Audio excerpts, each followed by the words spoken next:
I was curious, as a special teams coach, in the past, I mean, Terry McLaurin came here as a special teams player, really, and then immediately grew into a star receiver. Has that happened to you before? And, do you find that very frequently? Yeah, I don't know if the timetable and the word immediately is important to that. I think it's the development of the players. I remember him coming out in college.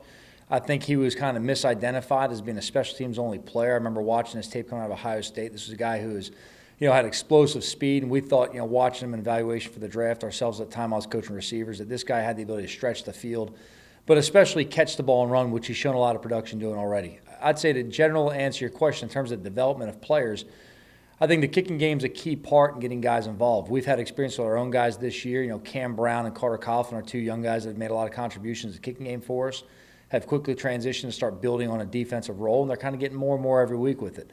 If you want to refer back to the past of different players I've been around that have been able to come in as kicking game core players and develop offensive or defensive impact roles, two that come to name are number one, Julian Edelman. Jules, when I got in the league, he was primarily a punt returner. He was a situational offensive player. He covered kicks for us. He was our backup personal protector. He did a lot of things. And then in 2013, he really kind of took off and had a breakout year. He's definitely a guy who kind of came in. He played some offense. He played some defense, contributed in all the phases of the kicking game, and his career over time took off.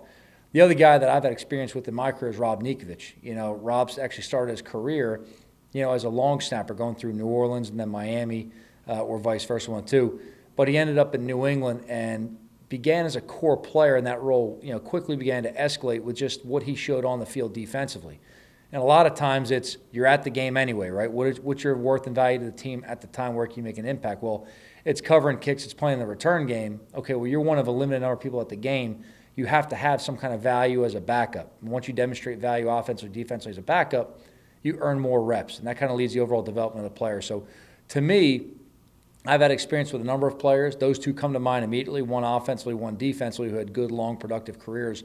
But on top of it, I just think the kicking game, in terms of not only having impact within field position and the flow of the game itself, the development of the players and working to build them up and get them acclimated to the speed of the game, the physicality of the game, and also the multiples that happen within a game situationally is key for really development of all the players on the roster. Thanks a lot. Bruce.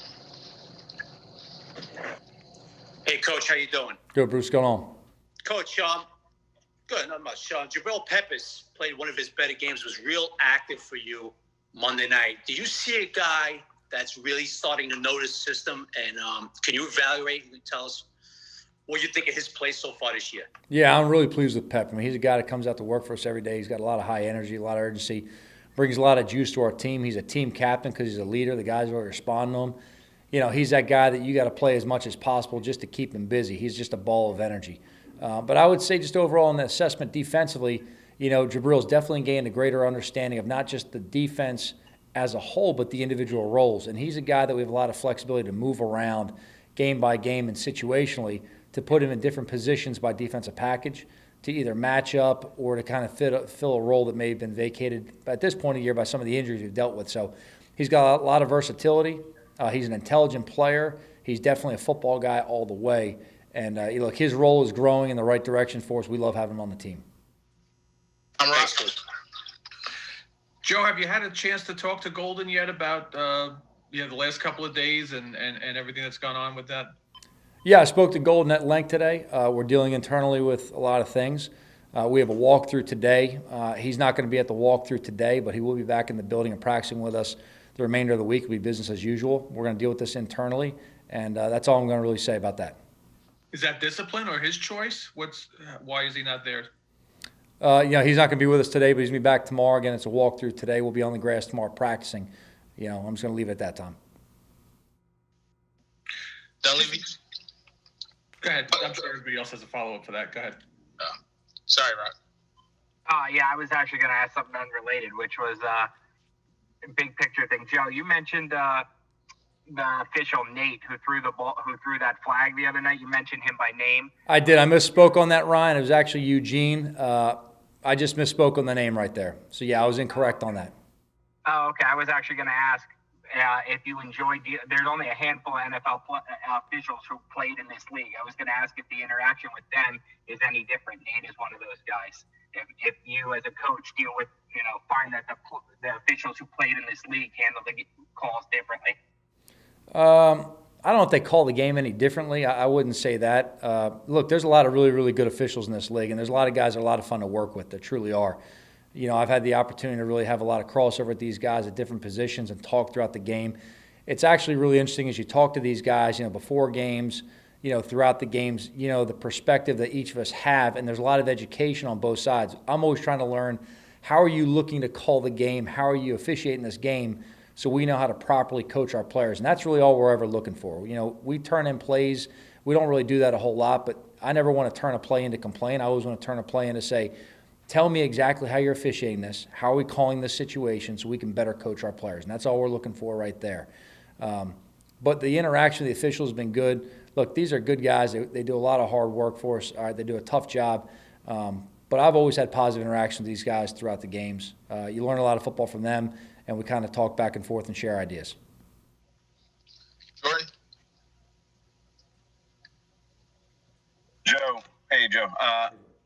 How's Devonta Freeman doing? And is there anyone else that came out of that game the other day with any injuries? There's definitely some nicks and bumps. We expect everyone to be out there with us. Now, Devonta will spend a little bit of time leading up to the walkthrough, kind of moving around with the trainers and doing some actual physical activity. But other than that, it's just a true walkthrough out there, Jordan. There really shouldn't be anybody who's limited in whatever we're going to ask them to do today. But we will see Devonta with the trainers a little bit more moving around. Made a lot of progress.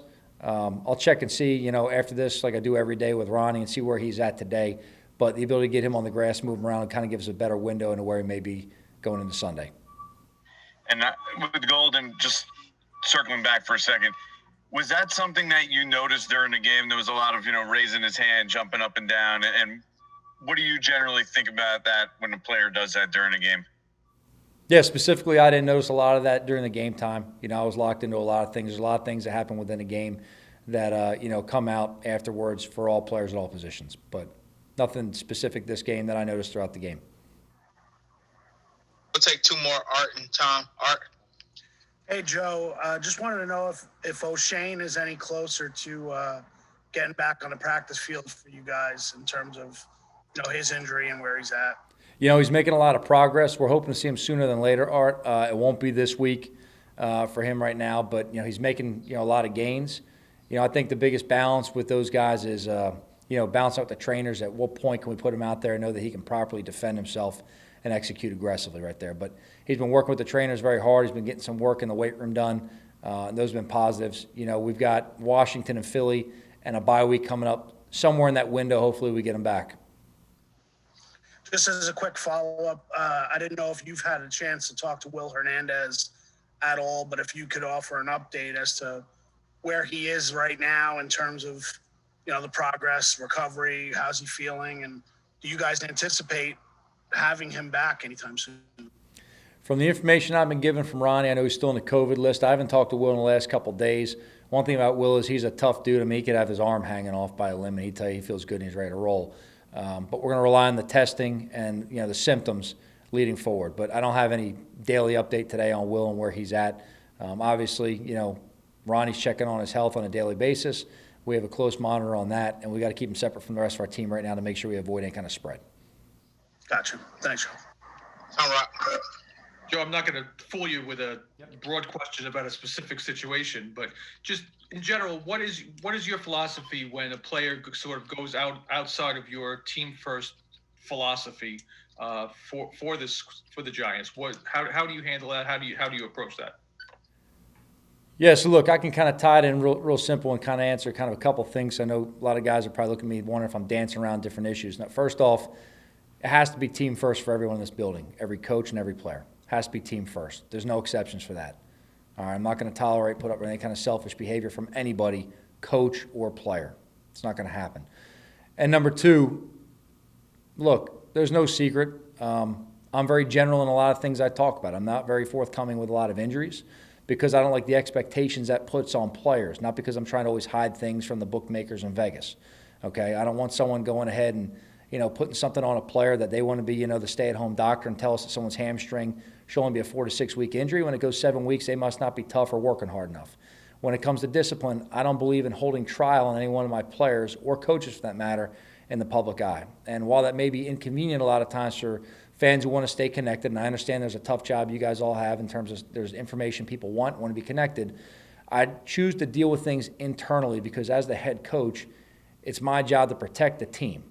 And it's my job to make sure that we can handle things internally, that we have a family structure in this building, that everyone understands there are consequences for our actions. But at the same time, I've got to be the one who can take bullets for the team, and I'm fine for that. All right, but I've got to make sure I do the right thing by all the players and the coaches, that they can come to work, they can work aggressively, and when we make a mistake, we can correct it and understand that we don't always have to be the subject of public criticism. We bring that on ourselves enough already. That's just the nature of the business. We're an entertainment business. We understand that. The fans deserve a good product on the field. We want to always do something to give them what they deserve to see. It's very important to us that people in New York, New Jersey see something that represents them. But on that note, I'm going to be very direct anytime things like this come up, that I'm going to deal with things internally. And you guys have dealt with me already on that. That's not by accident. I'm just being very forthcoming with you. I just don't want everyone having, to go through, the trial of public opinion right now. Right, wrong, or indifferent, that's just my philosophy. And you're confident, based on your past experiences, that will allow the team to move past this? Yeah, listen, every situation's obviously different. So there's things that you deal with internally that obviously the team reacts to differently. Okay, there's a lot of situations that come up, but I'd rather us deal with it internally and be able to move forward as a team than have everybody else weigh in on a situation that they may not have all the details to the exact circumstance and what exactly happened. That's not an indictment on anyone trying to write a story. I know everyone here has a very tough job to do. You guys are demanding to, come up with something different on a daily basis with limited information. I know I'm not always the most generous when it comes to giving details of things to help you with that. I appreciate the hard work you do. I don't try to be deceptive, but I am very direct in letting everyone know that I'm not going to put my players on blast publicly. I will criticize them very openly and bluntly in squad meetings. I'm going to hold everybody accountable. That starts with myself. I'm the first one to tell everybody when I screw up, because I demand every player to look in the mirror and have the same, criticism of themselves. But we're never going to look at each other and say, that wasn't your fault. Sometimes it is your fault. And sometimes it's my fault. We're going to be very open and honest with each other. But we've got to correct what happens and move forward without it becoming a distraction that pulls us back throughout the year with external factors affecting our guys internally. So that's why I do what I do. That's my philosophy. Again, right, wrong, or indifferent, that's just what I believe in.